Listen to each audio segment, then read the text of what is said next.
What if true attractiveness had nothing to do with looks?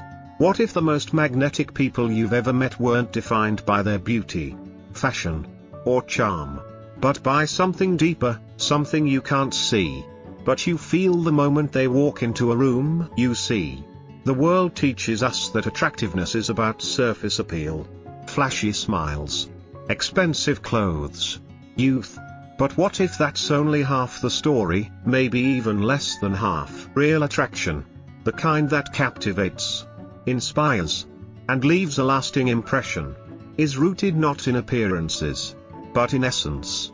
It's the power of character, the clarity of purpose, and the mastery of one's own mind. So today, we'll explore 7 habits, grounded in the timeless philosophy of Stoicism, that will not only make you more attractive in the eyes of others, but will also turn you into someone who deeply respects themselves. Habit 1, cultivate self-control, the art of mastery over desires. Picture a wild river surging past its banks, flooding fields, destroying villages, unstoppable in its fury.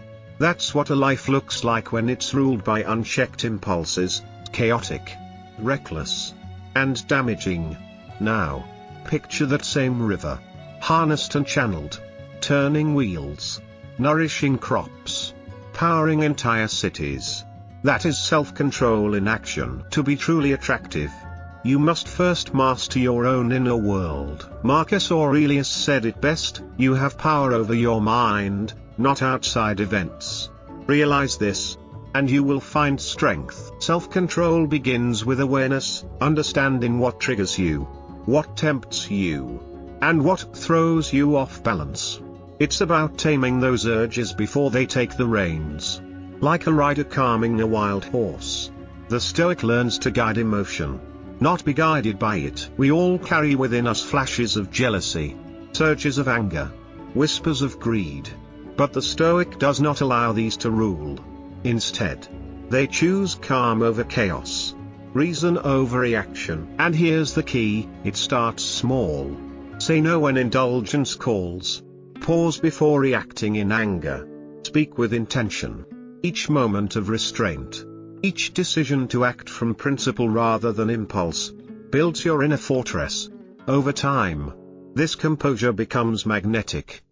Others may not even understand why they're drawn to you, but they will be. Habit 2, embrace adversity, strength through trials. Think of the people you admire most.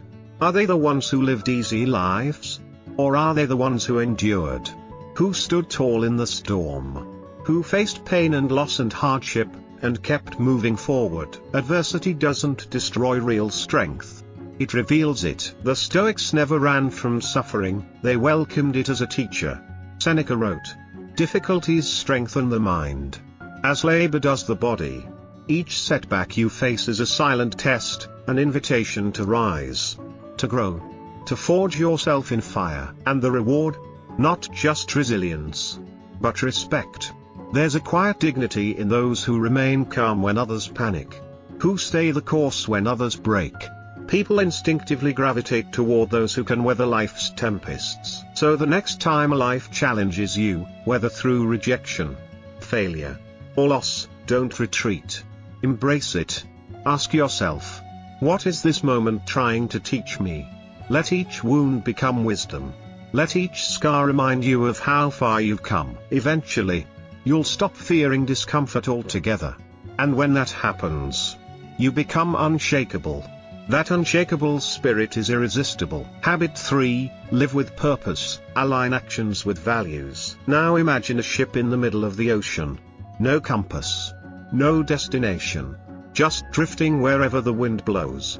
That's how many people live, reacting to life rather than directing it.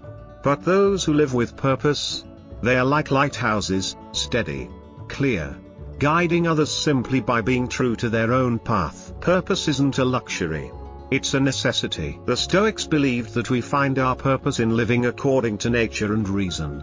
Marcus Aurelius urged, waste no more time arguing about what a good man should be. Be one. Living with purpose means making deliberate choices, every day. It means asking yourself, does this align with my values? And if the answer is no, Having the courage to walk away. It's not an easy path. It requires deep honesty, quiet reflection, and relentless courage. But as you walk it, your clarity will shine through your actions. You'll speak with conviction, act with integrity, and radiate a calm sense of direction that others find deeply attractive. In a world full of noise and confusion, purpose is magnetic. Habit 4. Practice compassion, strength in kindness. We often mistake strength for dominance. But true strength lies in restraint, in patience, and most importantly, in kindness. Compassion isn't weakness. It's wisdom in action. To be compassionate is to see others clearly, not as obstacles or enemies, but as fellow travelers in this chaotic world. When you extend understanding, when you choose empathy over judgment, you're practicing one of the most powerful forms of influence. It doesn't mean tolerating disrespect. It means choosing grace when you could choose vengeance. It means seeing the pain behind someone's anger, the fear behind their cruelty. And here's the paradox: the softer you become in spirit, the stronger you grow in presence. That warmth, that humanity, is rare, and rare things are valuable. Habit 5. Speak less. Listen more. The wisdom of silence. In today's world, where noise dominates and everyone fights to be heard, those who embrace silence stand apart. Not the silence of absence, but the silence of presence. A calm, thoughtful quiet that invites trust and radiates depth. The Stoics understood this well. Zeno of Citium, the founder of Stoicism, once said, "We have 2 ears and 1 mouth. Therefore we should listen twice as much as we speak." This wasn't just clever advice, it was a philosophy for life. To be truly attractive, cultivate the habit of intentional speech and focused listening. Resist the urge to dominate conversations or fill every silence with chatter. Instead, pause. Let others speak. Really listen, not just to respond, but to understand. Why is this so powerful? Because when you listen attentively, people feel valued. In a world starved of genuine attention, this simple act becomes extraordinary. You create space for others to express themselves. And in doing so, you connect with them on a deeper level than most ever do. At the same time, measured speech enhances the impact of your words. When you don't speak often, but choose your words carefully, people lean in. They take you seriously. Your voice carries weight because it isn't wasted on the trivial. Try this before responding. Ask yourself, does this add meaning? Or just fill silence? Is this said with intention? Or just out of habit? The one who can sit in silence without anxiety, who can listen without interrupting, and speak without exaggerating, that person exudes a quiet confidence that captivates. In your silence, others will find safety. In your speech, others will hear clarity. These qualities create a presence that is rare, respectful, and irresistibly magnetic. Habit 6. Detach from external validation, freedom through independence. The next habit might be the most freeing of all.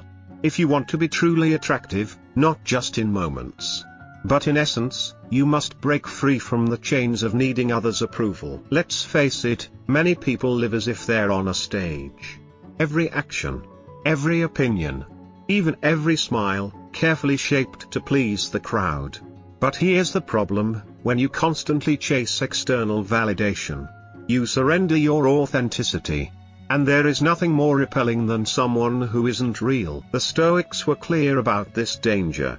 Epictetus said, "If you are pained by any external thing, it is not this thing that disturbs you, but your judgment about it."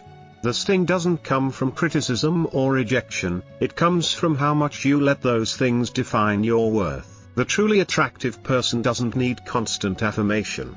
They act in alignment with their values, regardless of whether it earns applause. They are immune to flattery and unbothered by disapproval. This inner independence becomes a powerful source of gravity. It draws people in. You see, when you stop living for approval, something beautiful happens. You start living honestly. You speak more freely. You carry yourself with calm certainty. And people notice. They may not even know why they respect you, but they do. This kind of self-possession is rare. It says, I know who I am. And I'm not here to prove it. That attitude is both freeing for you and deeply attractive to others. So next time you catch yourself wondering, will they like me if I do this? Pause. And instead ask, will I like myself if I do this? Your goal should never be to impress everyone. Your goal should be to respect yourself enough that whether others applaud or not, you remain unmoved. That's not indifference. That's inner freedom. And nothing shines brighter than someone who's free on the inside. Habit 7. Pursue wisdom relentlessly, the lifelong journey of learning. True attractiveness is not static. It evolves, deepens, and refines itself through the relentless pursuit of wisdom. Wisdom is not a destination. It is a path. A journey of continuous discovery, of truth, of understanding, of self-awareness. It is the habit of asking deeper questions and never settling for shallow answers. And those who walk this path carry with them a glow that cannot be manufactured, it can only be earned. The Stoic philosophers knew this well. Seneca once said, as long as you live, keep learning how to live. These weren't just poetic words, they were marching orders for those committed to self-mastery. To be wise is to know that we are all works in progress. That each day is a fresh opportunity to improve our character, expand our minds, and elevate our behavior. This mindset doesn't make you arrogant, it makes you humble. It doesn't place you above others, it keeps you grounded. And that's exactly what draws people in. There's something magnetic about a person who is always learning, not for status, but for growth. Who reads not to appear smart, but to become better. Who reflects not to be praised, but to evolve. Wisdom adds depth to your presence. It adds substance to your words and meaning to your actions. So how do you live this habit? You read. You reflect. You ask better questions. You engage in conversations that challenge your perspective. You seek teachers, not just in books, but in people, in experiences, and even in your own mistakes. You remain a student of life, and you do this every day, not because it's easy, but because it makes you better. Because it transforms you from within. In time, this devotion to wisdom will not only sharpen your mind, it will soften your heart. You will grow in clarity and compassion. And that growth will be impossible to ignore. People may not be able to explain it, but they will feel it. And they will be drawn to it. Let's keep growing together.